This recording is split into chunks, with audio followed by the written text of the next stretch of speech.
Why is it that you've become so obsessed with yourself, not yourself? Sorry, That's good. the self. Yeah, the self. As of late.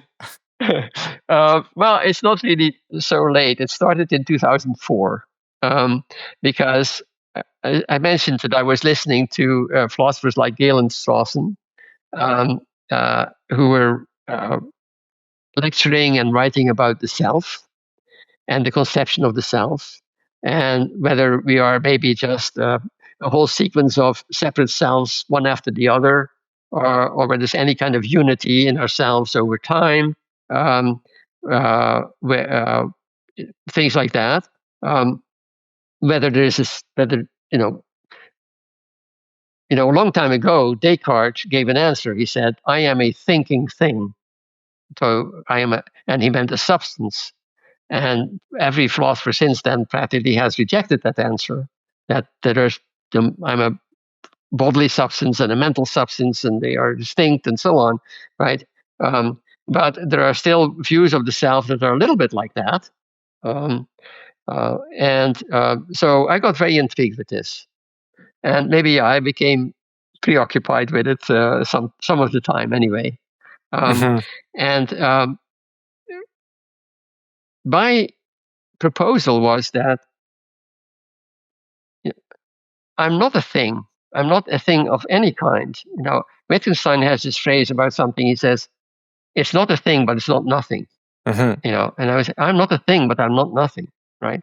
And I mean, not only I'm not a physical thing, I have a body, but not I am my body, right? I'm not an abstract thing. I'm not an abstract structure. I'm not something supernatural. I'm not if supernatural things are things. I'm not a thing. Period. Take us out of the concept of thing. And I try to illustrate it with a novel that I wonder if you know it. It's by Italo Calvino. It's called The Non-Existent Night. Do you know that one? No. No, it's very interesting. Calvino is a very philosophical writer and writes very short books. Charlemagne is inspecting his troops, and there are the knights on horseback, and he comes to one knight who doesn't raise his visor, and he says, "Sir Knight, raise your visor." And the visor says, the visor does it, and there's nothing there. There's nothing inside.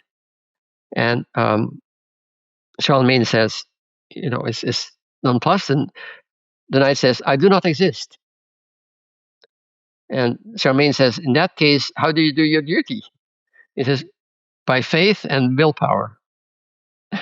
And Charlemagne, just accepts it and go on. The thing is that this is the story of a knight who doesn't exist. There's just the armor, and the armor walks around and fights and so on, but there's nothing inside. It is a contrast with his servant, who is just body, who is totally body and sensation, right? So it's like a contrast between intellect and sensuous existence. Okay. In the novel. It's a fanciful sort of illustration, but I wanted to say, look, if you don't keep us in the category of things, that doesn't mean we don't exist. And I could show that logically. I could show, within logic, this is a perfectly good position, even though it's an unusual position. But then, nevertheless, everything else could remain true. Like, I was born in 1941. That remains true. You see, I exist. I was born in 1941. All it prevents is the identification of me with some particular thing in the world. So, okay, you asked me how I became obsessed with it, right? I became obsessed with it because other philosophers were saying things that I thought just didn't work. So what is a thing?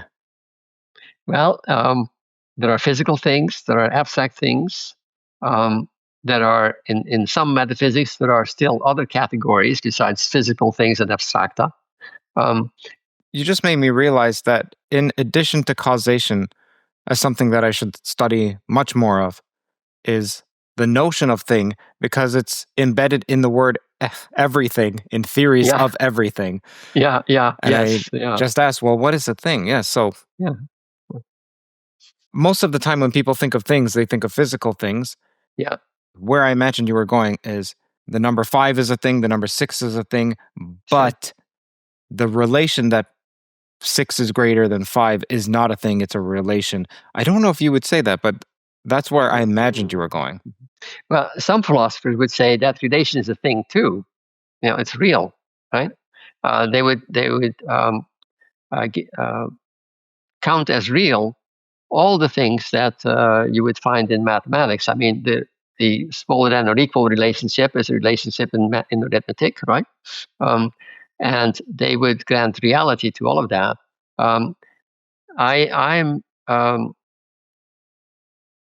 I did not live. I did not live long enough to develop a philosophy of mathematics. Okay, but I have the idea that I know where I would stand,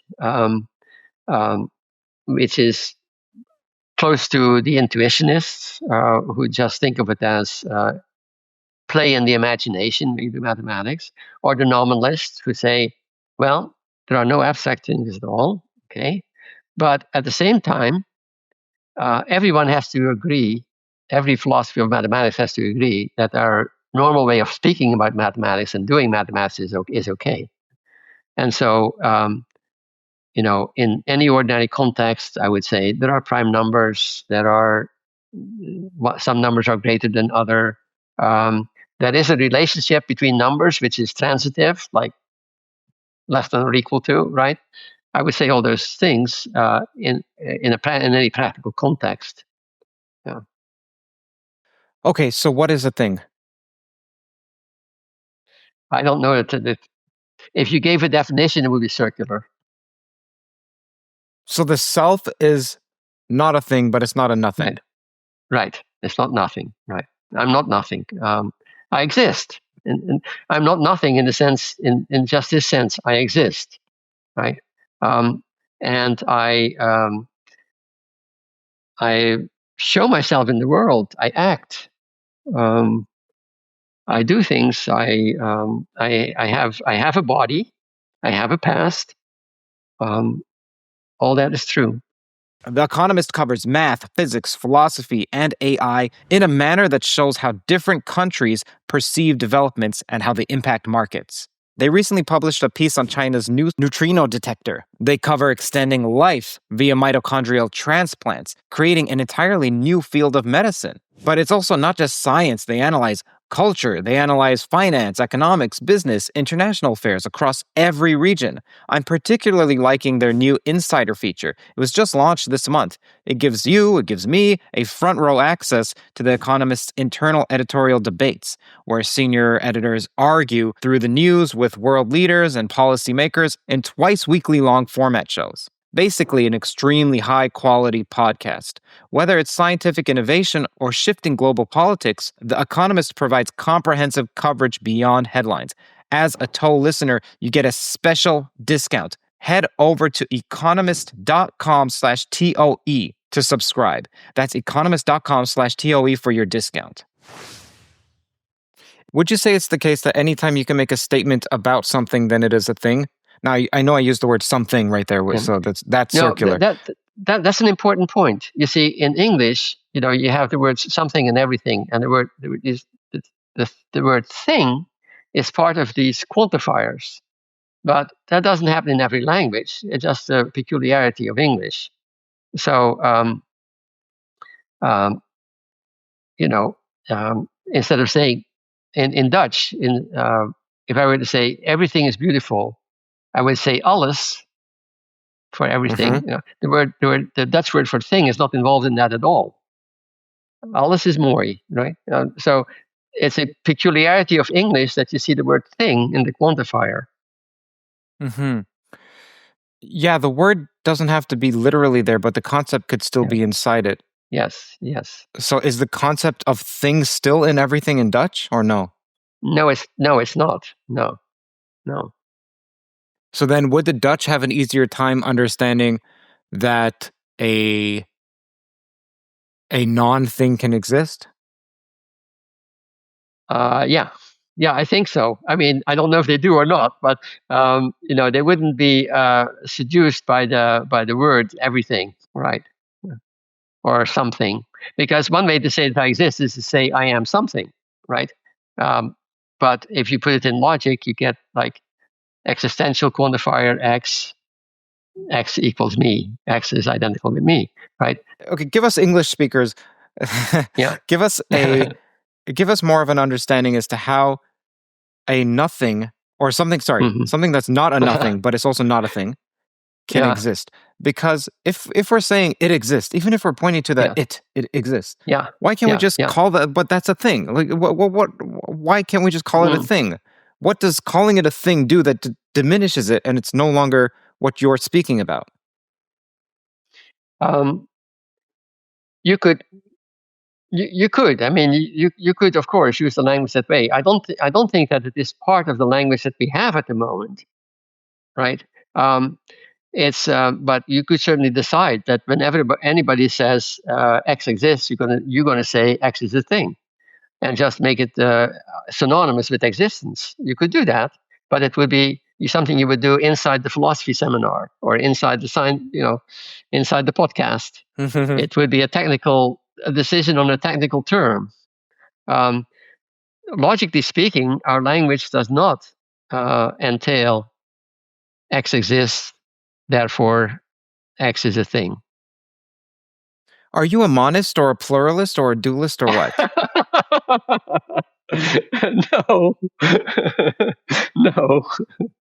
No. Wait, no to all of those, or no to? No to all of those. Oh, interesting. No. Okay, so my reading of Nancy Cartwright, is that she's a pluralist. Yeah, and my reading of most philosophers is that they're a monist. Monist in what sense? They would say that either all that exists is the physical, or all that exists is the mind, or all that exists is some neutral entity that somehow both come from. Or maybe neutral is not the right word, but there's a term called neutral monism. Yeah. What the heck do you mean that you're not a monist, not a pluralist, not a dualist? What else could there be? Well, you see, I think what went wrong in analytic philosophy in the 20th century is that it began in a way that was totally opposed to, began, I shouldn't say, but certainly there was a lot of empiricism being developed in the early 20th century. It was totally opposed to traditional metaphysics. And I come from that tradition. I belong to the tradition of Reichenbach and Carnap and say, this is metaphysics and it doesn't really make sense. Metaphysics is something that is done in a language that is especially designed for the purpose to make no sense at all. That's my idea. So do you then experience the world and you say, well, my experience is real? Like, help me understand, what is the model? I can't escape the use of that word, at least for now. But perhaps there's a future word. It doesn't matter. What do you think is existing, if not one, if not two, if not multiple? Help me understand, please. Well, you said, boss, when you're going through life, sure, you're living your life, but then there's also you looking out, and sometimes just at a window, maybe it's just at your ceiling at bed, and you're thinking about, what is this? Where are we? Who am I? Which we talked about a bit. Yes. And you must have some semblance. You can either, I'm sure you could go down the route and say, it's such a mystery. Okay, that's one route. You could say, well, I have a view. It's monist, it's dualist, blah, blah. You already said no to that. But you have something. There's something that you land on, even if it's question marks. But what do you land on? I think that what you're spelling out is the motivation for people to become metaphysicians, right? To have a metaphysical theory. And I think that I want to reject that. I really want to reject that. I don't think that any metaphysical theory is anything more than a kind of fiction superimposed on our experience. Um, um, Analytic philosophy has gone that way. Much analytic philosophy is a new form of metaphysics. They developed analytic metaphysics, right? Not all of it. I mean, there are many who work in philosophy of language and logic who think the way I do. I think just reject that as a kind of game that is entirely driven by its own internal problems. And so these, what you mentioned as monists and pluralists, the view that everything is physical, everything is spirit or something like that, that is just a kind of intellectual game, nothing more. I reject the game. I really do. When you say that the self does exist, it's just that it's not a thing. But even in using the word exist, to me, exist is a metaphysical word. Like you must have some idea as to what it means to exist, what exists and what does not exist. So that sounds to me like metaphysics. I could be incorrect, but is it? Is it not? And how do you think about this? Yeah, I know that exist is a word that philosophers use a lot more than other people, right? I mean, it's not that it is not an ordinary English word; it is, but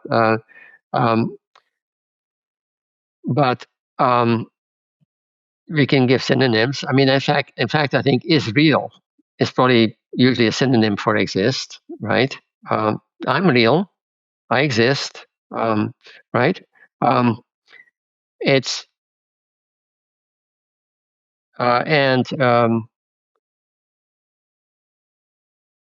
my, what should I say? What would be a good example? My 10-foot tall neighbor does not exist. Okay, that's pretty clear, isn't it? I mean, yeah. In fact, I don't have, and it just means I don't have any 10-foot. There are no 10-foot. Okay, so there is, exist. It's really the same thing. But as I say, in English, you very quickly start using the word thing. Then I'm something. There is something. But you don't have to.